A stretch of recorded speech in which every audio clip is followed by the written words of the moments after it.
had you over sooner. But Joe's been so busy at the studio lately that all he does every night is come home and fall into bed. Yeah, and probably making so much money he needs a truck to get it to the bank. By the way, where did he disappear to? He's in the kitchen. He'll be right in. Al, take your usual place in Gloria. Mary? It's beautiful. The table, I mean. What is this, an anniversary or something? Thank you. No anniversary. But it is a special occasion. You see, Joe has learned. Mary, don't tell him a thing. They'll find out for themselves. All right. Everybody ready? No. Wait a minute. Some kind of a gag. Now, it's not an anniversary, but it is a special occasion. Now, we have to find out for ourselves. I got it. You're going to try carving a turkey again. Oh, now hold everything, will you, Joe? Now, don't start carving that beautiful turkey yet, please. I got to go get my camera. You know, I always swore if we had pictures of you the last time you tried carving a turkey, we'd have made a mint selling them for a TV comedy. Oh, now, Joe, please don't get hurt. Oh, I wouldn't hurt you for the world, you know that, Joe, but honest, watching you carve is...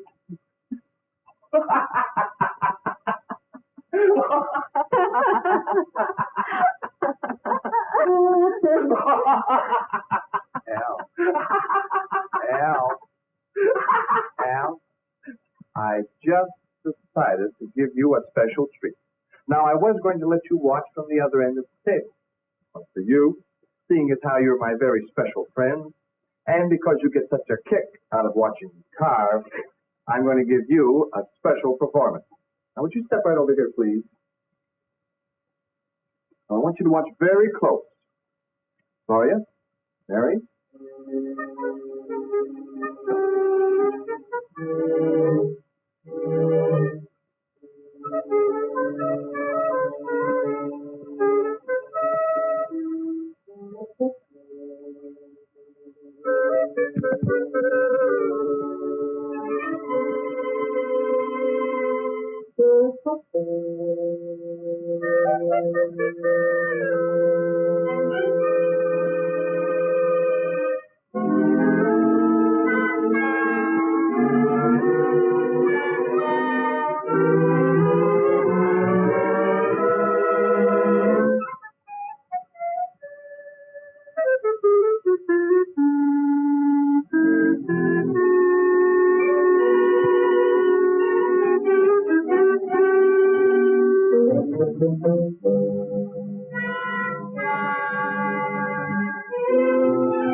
Would you mind going to your place, Al? Or are you going to stand there staring all night? But where did you learn to carve like that? You've been taking lessons or something? From Martha Logan. Martha Logan? You mean the home economist, the Swift? Oh, no wonder. She's an authority on meat. But how did you get to meet her? We're making a TV film for them over at the studio. The minute I saw what it was all about, I made up my mind to really learn all about carving. And during camera rehearsals, I got a chance to talk to her. Excuse me, Miss Logan. Hey, tell me, you think a guy like me could learn how to carve anything like you do? Of course. And why not? It's not magic, you know. Well, it sure looks like it the way you do it. And to learn how to do it with all these different meats. It's not nearly as complicated as you might think. Really, all you have to learn is a few different methods. Here, I'll show you what I mean. Spread out on the table here are more than 20 different cuts of meat, if you include the turkey and chicken. Now you'll notice that we have them grouped. If you learn to carve any one piece in each group, you can handle everything else in that group. You watch during rehearsals and you'll see what I mean. For instance, leg of lamb, whole ham, and the picnic shoulder are carved exactly alike. You'll see how most of these are carved during camera rehearsals and when we photograph them. The only real difference between carving a whole ham and carving either the butt or shank end cut is that these are placed with the cut surface down. The actual cutting is the same. This group includes all steaks. And the only thing to remember about steaks is that when all bone is removed, care should be taken to cut each muscle into equal pieces so everyone will get a serving from each section, where they vary in tenderness. And for these boneless cuts of meat, just make sure that all carving is done at right angles to the meat grain. That way, all servings are more tender and tasty. Any pot roast cut is the same once the bones are removed. The only thing to remember is that all cutting should be across the grain or fibers of the meat.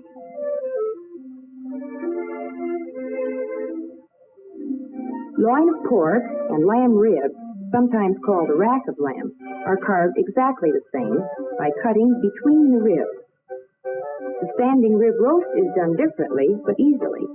If you turn it onto the cut surface with the rib bones to the left, then carve horizontally. And of course, the best possible example of this idea of learning to carve by neat groups is turkey and chicken, all poultry for that matter. Do you see how it works? Well, it sure sounds easy the way you tell it. But turkey? They give you trouble? Trouble? I'll never forget the one I tried to carve for our first Thanksgiving dinner. A kid could have done better pulling it apart with his hands. Well, you just watch what I do during rehearsals and when we make the pictures. You'll learn. Well, I hope so. One of the first shots they made was on carving a leg of lamb. Do you know that carving a leg of lamb is exactly the same as carving a whole ham? The first step is to cut off 3 or 4 slices from the side opposite the cushion.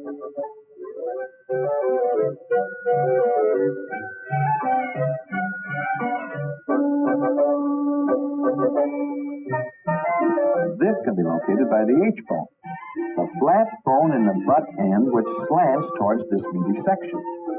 Now, cutting off these slices makes a flat surface for the roast to stand on while you're carving. Now, with the roast standing upright, you make sure the shank is to your right, if you're right-handed.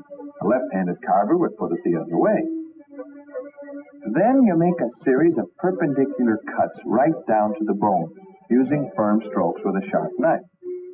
And when you've got as many slices as you want, you lay your carving knife flat and cut along the leg bone at the bottom of your slices. You end up with a series of horseshoe-shaped slices just as neat and pretty as you could want. And this method of carving is the same for ham and lamb, for roast fresh ham, and roast leg of veal. Now, once you've learned to carve one, you've learned how to carve everything in the group. I guess we all learned something making that movie because Martha Logan even had to show the director how the different cuts went so he could figure his camera angle. In carving a ham butt piece, you place the half ham upright with the cut surface down. Make sure the bone end and the wedge-shaped bone is on your left. Then slice parallel to the platter, to the round bone.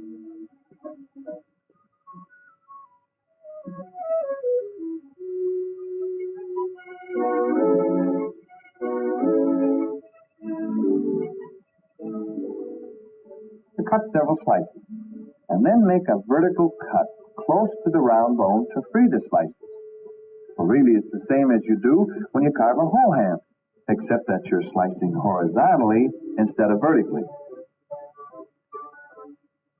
The shank piece is practically the same, except that it's easier to cut the meaty cushion free from the bone first, then slice it into as many servings as you want.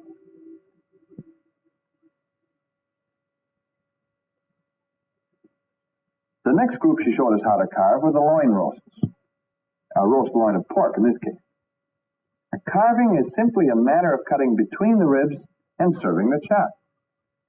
The carving is easy if you have the backbone cut free when you buy the roast. You leave the backbone in place for roasting, then remove it before putting the roast on the platter. Lamb ribs are roasted and carved the same way, and a standing rib roast of beef also is the same, except you make your cuts horizontally instead of vertically. After that, she showed us how to carve a porterhouse. You know, I think this part about steaks is just about the most interesting part of it all. You know, up until now, I never thought about steaks as being part of carving. I always thought you just cut it. I know. That's what most people think. Here.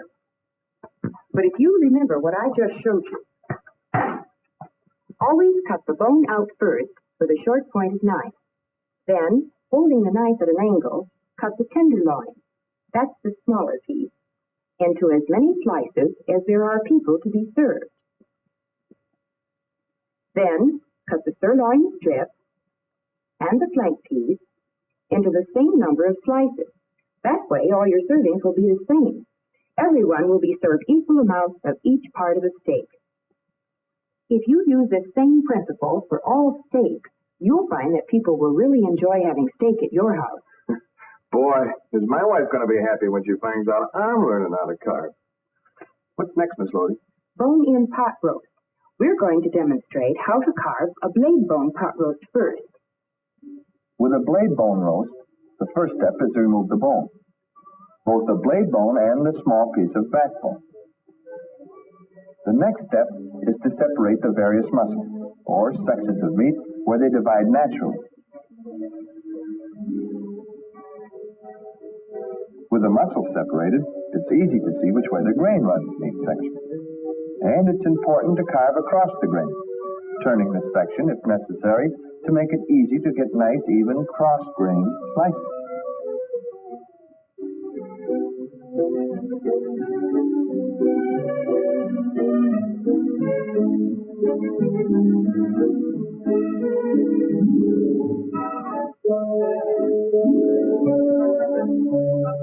But since the part along the backbone is the most tender, always make sure everyone gets an equal portion of it.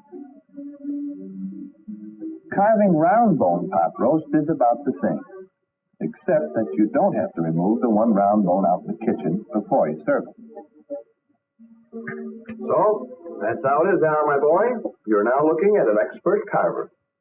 You mean you can carve all those different meats the way you carved that turkey tonight? Just about. Well, would it be too much trouble? I mean, would you teach me how? I sure will. But right now, I can even do better. Well, how do you mean? Well, I figured you'd want to learn, and since Mary doesn't keep our refrigerator stocked with all those steaks and roasts for you to practice on, I borrowed a print of the movie we made, and it shows everything I've been talking about. Like to see it? Hey, swell. Good. You finish your coffee, and I'll get the projector. Okay. All set. Now, everybody ready? Kill the light, please, Mary. Well, here we go.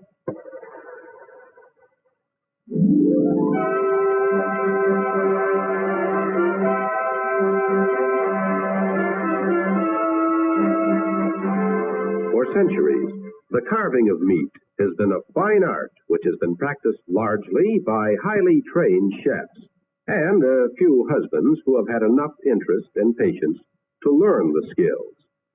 But now, Martha Logan, eminent home economist, has devised a simple method of grouping the most common meats, a method that makes it easy for anyone to learn to carve. This method of grouping the various meat cuts is really quite simple.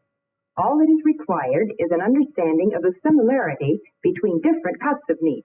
For instance, people seldom think of ham and leg of lamb as being anything alike. Yet, methods for carving them are identical. Here, I'll show you. The first thing you do is to locate the wedge-shaped bone called the H-bone. Here it is on the leg of lamb, pointing toward the section from which the big horseshoe-shaped slices are cut. And here is the H-bone on the ham. With the shank bone to the right of the carver, first step in carving is to remove several slices from the side opposite the meaty section. This makes a flat surface for the roast to rest on while carving. With the fork placed in the butt end of the roast to hold it firm, start slicing at the shank end, cutting down to the bone with firm strokes. Slices should be at least a 1/4 inch thick.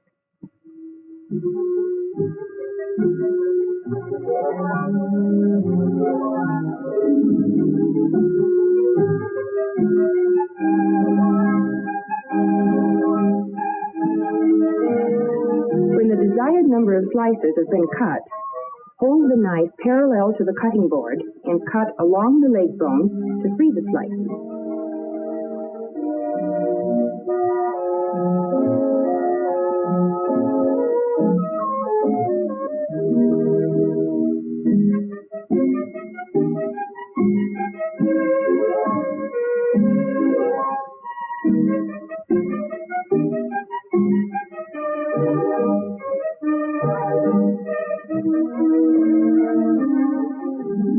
And exactly the same method is used for roast-legged lamb.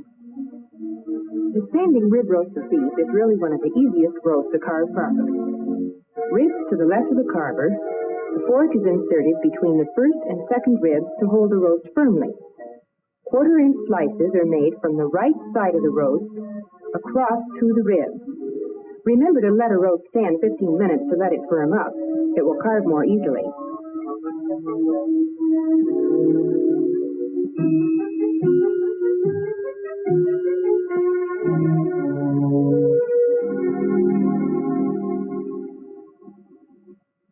As each slice is completed, use the tip of the knife to cut along the rib bone and free the slice.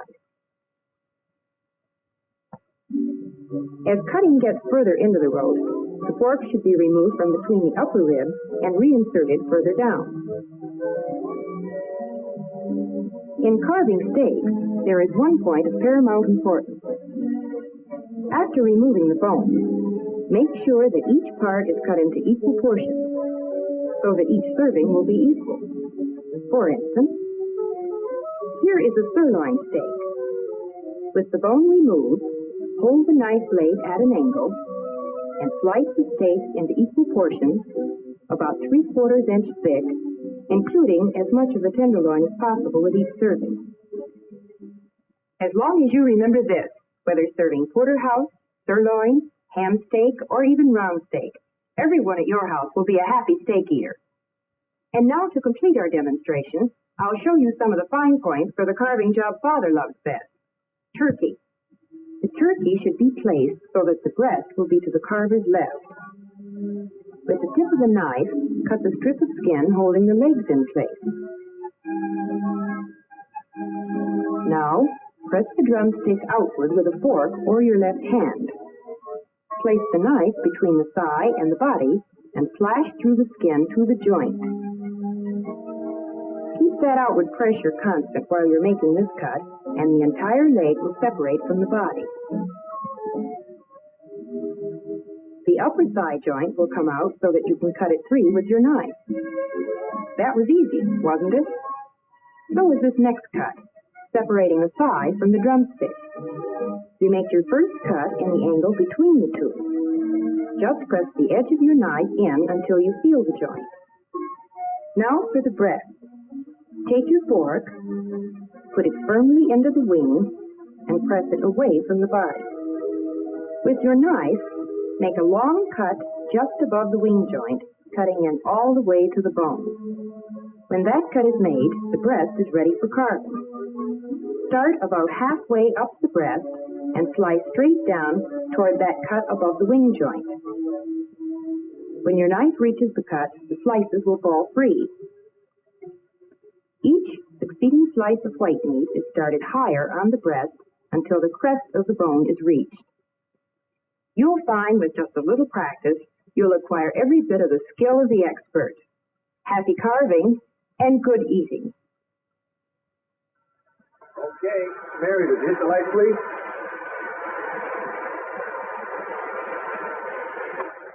Well, what did you think of it? Boy, she sure makes it look easy. Now, wait a minute. Don't get the idea that this is one of those pictures just to make things look easy. You know, carving, when you get to know the different groupings, like ham and lamb, chicken and turkey, and all those different loin roasts, steaks, and pot roasts. Oh, it becomes so easy, you wonder why you didn't think of it yourself. Okay, I'll try it. You, Joe, and Mary are hereby invited to our house Saturday night for dinner. I think what kind of roast do you want to cook? Are you going to do the carving? What else? Gloria, you better play it safe and make a bologna. Okay. After the way I've ribbed Joe, I guess I had that coming. So to show you that my heart's in the right place, we will have standing rib roast. Okay? It really doesn't make any difference. Whatever kind of roast you get, you'll find it easy to learn how to carve it. Now, well, if I can learn how to carve, anyone can learn.